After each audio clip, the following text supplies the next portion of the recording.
Today, we're going to be taking a look at the FLSun T1 Pro. And it looks like this 3D printer has a little bit of everything. Beautiful hardware and aesthetics, blazing fast print speeds, and, of course, a little bit of drama. Being fully transparent, FLSun reached out to me and asked me if I would like to try out the T1 Pro. And is this printer, honestly, everything that it's advertised to be? Fancy film light not included. After receiving the T1 Pro, you'll immediately notice that the packaging is quite shorter than the 3D printer itself. But don't worry, they didn't send you the wrong item.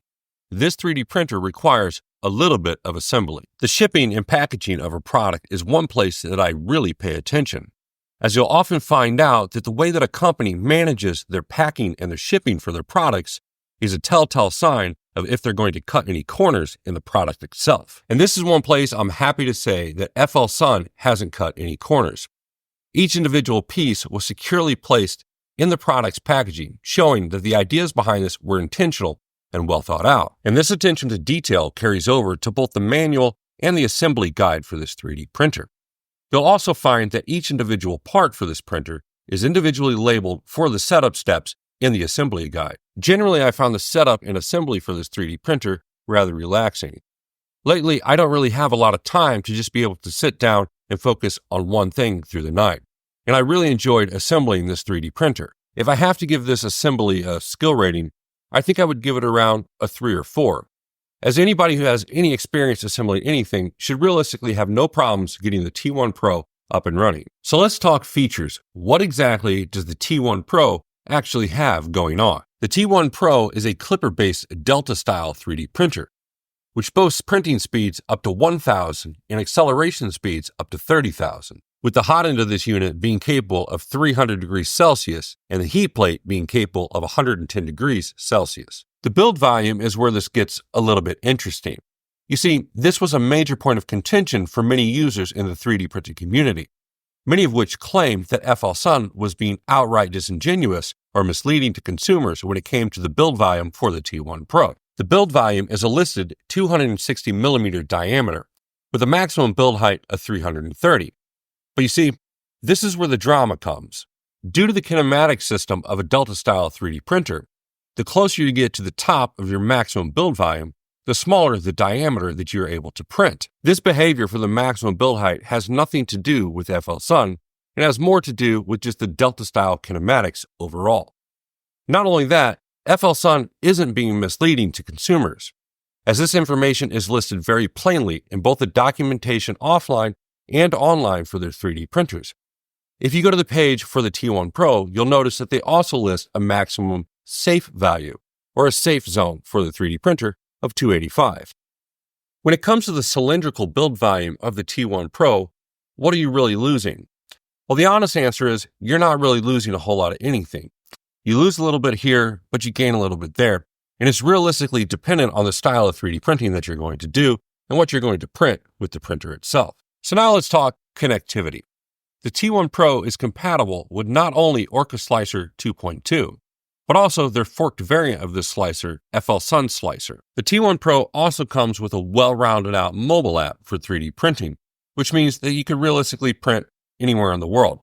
One of my most favorite parts about the T1 Pro is the fact that they have included Mainsail in the build of this 3D printer. You see, rather than wasting resources on developing their own software ecosystem, FLSun has taken the smart approach to using a more community-based and driven project like Mainsail. Now, let's talk speed. Most of my 3D printing has to do with prototyping for the different designs that I'm working on from day to day. And I found that even in designing, no matter how precise or accurate I am trying to be in software, quite often things don't make sense until you get them into the physical world. And that's why prototyping is so important. But the downside of prototyping is the downtime for prototyping. And what tends to happen is I have to stop and wait until the 3D print is finished on my 3D printers. And that's where the T1 Pro really comes out as a win for me, because on average, even if I'm not hitting the top maximum of those theoretical speeds, even then the printer is completing prints in half the time of my other 3D printers. Now let's talk about the quality of prints you can expect with this hardware. For the most part, I'm pretty happy with the quality of this 3D print using the default profile. Even the stringing of this model is very minimal, but this model doesn't really show off the capabilities of the T1 Pro. So why don't we throw something with a little bit more complicated geometry into the 3D printer and see what happens. So here we have Scipio. On any of my Core XY machines, this would have been around a 7.5 hour print. But on the T1 Pro, it sat at about 3.5 hours. And everything with this print was honestly going great, right up until the point where I tried to do some product photography and I accidentally dropped him and broke him. Not really the fault of the printer itself. This is a certain brand of high-speed PLA that I won't name. And you can see from the video that there's really no issues when it comes to layer lines or anything like that. All the layer lines on this are incredibly clean, and even the geometry and everything came out absolutely perfect. The one issue with the default profile has to do with the way that the supports were on the severe overhangs.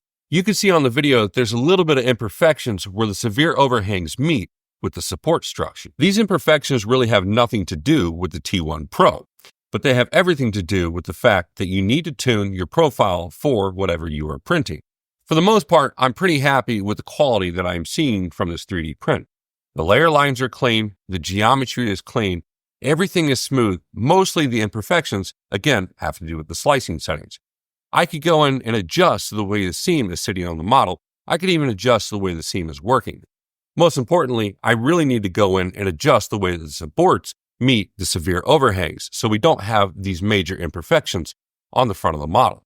Now, if you know anything about history, you would know that Scipio has a best friend named Hannibal, and they got all their friends together outside of the city Carthage and had one of the largest parties that the ancient world had ever seen. And pretty much Hannibal has experienced the same thing that Scipio did, with the layer lines and everything being incredibly clean around the model itself. The only major problems that we see are where the support structures met with the severe overhangs. Again, I can tune this into Slicer, but everything else seems to be holding up incredibly well. So when it comes to these models, I don't really see an issue when it comes to the T1 Pro, as I know that through a little bit of tuning that I can get these models near absolute perfect. Next up, let's talk about a filament that I absolutely hate, and that would be PETG. This file has been printed with the Elegoo Rapid PETG. And all I've done was taken the filament from its packaging and placed it into the top of the printer. No drying or special attention was paid to this filament. And we can see from the video here that again, even with the default profile, that we don't really have any issues with this filament, even when printing at the higher speeds of the 3D printer. All the layer lines and geometry of this model look good. Even the overhangs don't really have any issues, and the stringing is very minimal on this model. Next up is a file that was printed using Hatchbox ABS. Believe it or not, this filament is one of my favorite filaments to print with. I don't really see any issues with this 3D print. There's no problems in the overhangs and there's nothing wrong with the layer lines themselves. And I don't really see any issues in the geometry, and the stringing is practically non-existent except for a very little bit at the top where the effector pulled away at the very end of the print. And lastly, just to demonstrate the quality of the default profiles, I printed this.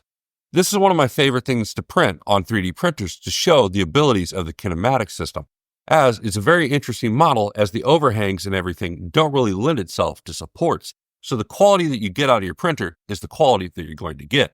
One of the benefits of printing this is this really shows off the ability of the 3D printer when it comes to severe overhangs, as the overhangs and bridging aren't really connected to any adjacent walls or structures. So if you're going to have failing when it comes to severe overhangs, it's going to show on this model. So, in summary, we don't really have an issue when using the default profiles for the T1 Pro when it comes to quality. There may be one or two things that you need to adjust for, such as seams or even your supports. As a baseline, the default profiles seem to be more than adequate when it comes to delivering quality prints. Now, this part of the video is going to be for my contact at FLSun, again, since I know that you are watching. There are a few things that I found with the T1 Pro that I would like to see addressed somehow. They're not really major issues, but to me, they're issues all the same. So I figured I would go ahead and mention them here. I've begun to notice a little bit of fraying on the cable wrap behind the Bowden tube, where the Bowden tube and the cable wrap are interacting with each other during printing. And what's happening is the Bowden tube is slowly cutting into this wrap. Mostly, I've been able to address this. All I had to do was extract the filament and then take a pair of snips and cut the Bowden tube lower where it wouldn't be rubbing on this section of the cable. The next thing I want to address is the time lapse for the T1 Pro. Currently, you have to use the front of the screen to enable the time lapse for printing, and there's no way that I have seen to enable it from the slicer itself. Secondly, if you want to extract the time-lapse footage from the printer, you need to use a USB drive. This is incredibly inconvenient, and there's a second way to do this. It would be a good idea to address your engineers and tell them that all they need to do is change the save file location for the time-lapse footage. They can make a folder in the config directory of Klipper. All they need to do is name it time-lapse and then set their save location to here. Then we can log into Mainsail and download the time-lapse footage directly from our config folder under the time-lapse folder. There's one last thing that I haven't talked about with the T1 Pro, and that's noise. I've seen online a lot of people talk about the noise of the T1 Pro, but honestly, I was expecting it to be a lot worse. Don't get me wrong, the CPAP can really spool up and you can definitely hear it during certain points of printing. But for the most part, it doesn't really bother me. It is nowhere near as loud as I have been led to believe. This is why I really didn't think it was a major fact to address during the earlier part of the video. So the last question that we really have is, would I recommend the T1 Pro from FLSun?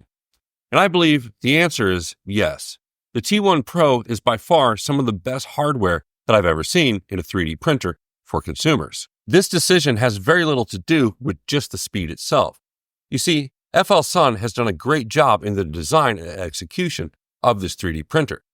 Couple that together with Mainsail and then it being a Klipper machine, and you really have a win here. The small quirks and complaints that I have with the T1 Pro aren't nearly enough to throw out the fact that this is an amazing 3D printer. So far, I love 90% of what I'm seeing from FLSun with the T1 Pro. There's just a few things that I would like to see adjusted or addressed. For all my experience with other brands and manufacturers, I could tell you that 90% is a pretty high bar to hit. So yes, I would absolutely recommend the FLSun T1 Pro.